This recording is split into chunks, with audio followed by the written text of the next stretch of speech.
Қайырлы күн достар, сіздермен Мерей, менің каналыма қош келдіңіздер. Бүгін мен сіздерге өте дәмді, жұмсақ болып шығатын сүзбелі бәліштің рецептін ұсынамын. Бұл рецепт өте оңай жасалынады, сіздер жасап көріңіздер. Осылай арасы да толықтай пісіп шығады. Рецепті көрмес бұрын алдымен лайк басып, менің каналыма тіркеліп кетуді ұмытпаңыздар. Ингредиенттерді дайындап аламыз. Бізге жылы сүт қажет болады. Үстінен шекерді салып және ашытқыны салып, жақсылап екеуін біріктіріп араластырамыз. Оның үстінен 2 жұмыртқаны саламыз және жақсылап тағы да араластырамыз.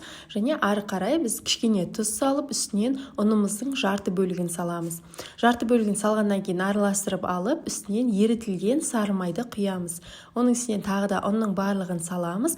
Қолымызбен жұмсақ, кішкене қолға жабысатын қамыр илеп шығамыз. Міне достар, қамырымыз осындай болып шығуы қажет. Видеоға мұқият қарасаңыздар өте түсінікті деп ойлаймын. Және бетін осындай міндетті түрде пакетпен жауып қойсаңыздар тез ашитын болады. Қамырымыз ашығанша жылы жерге қоямыз және салмасын дайындаймыз.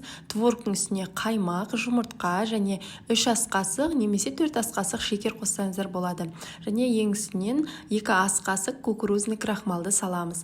Осыны жақсылап араластырамыз. Бұл бізде булочканың салмасы және қамырымыз осылай көтеріліп, ашып шыққаннан кейін қамырды теңдей етіп 14-15 бөлікке бөліп аламыз. Мен осылай алдын ала пышақтың көмегімен бөліктер жасап аламын және ары қарай кесіп дайындап аламын. Қамырымызды кесіп дайындап алғаннан кейін осылай қолымызбен бір-біріне біріктіріп дөңгелетіп аламыз және противенге немесе қамыр жаятын орынға қойып шығамыз. Достар, егер менің каналыма әлі тіркелмеген болсаңыз, осы жерде подписация батырмасын басып, каналыма тіркеліп алыңыз және лайк басуды ұмытпаңыздар. Және қай қаладан қарап отырсыз, сол туралы да жаза кетіңіз. Қамырды осылай дайындап алғаннан кейін бетін міндетті түрде пакетпен жауып, 20 минутқа тағы да қойып қоямыз. Сонда біздің қамырымыз осылай көтеріліп шығады. Сүзбелі бәліштің формасын келтіру үшін осындай стаканды қолдансаңыздар болады. Дөңгелек затты қолданып, осылай қаттырақ ортасынан басып шығамыз қамырымызды.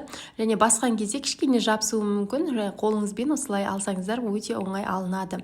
Қамырымызды осылай басып, барлығын дайындап аламыз. Ары қарай 2 ас қасықтан салмасын салып шығамыз. Достар, бұл бәлішке тек қана творог емес, джем, варенье қосып жасасаңыздар да болады. Және осылай салмасын салып алғаннан кейін мен көбірек саламын. 2 ас қасық салсаңыздар, сонда бәліштеріңіз өте дәмді болып шығады. Үйге жасағандықтан осылай көбірек салған дұрыс деп ойлаймын. Және бізге бетіне жағып шығу үшін бір жұмыртқаның сарысымен кішкене сүт араластырамыз. Сонымен осылай жағып шығамыз.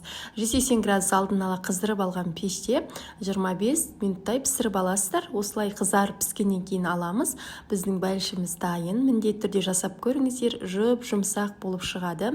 Сіздерге рецепт ұнады деген ойдамын. Осы рецепті таныстарыңызбен WhatsApp, Instagramда бөлісіп қойыңыздар.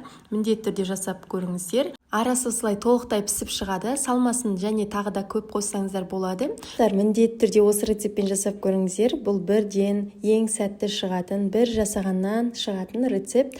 Жасағаннан кейін пікірге қалай шыққанын бөлісіп қойыңыздар.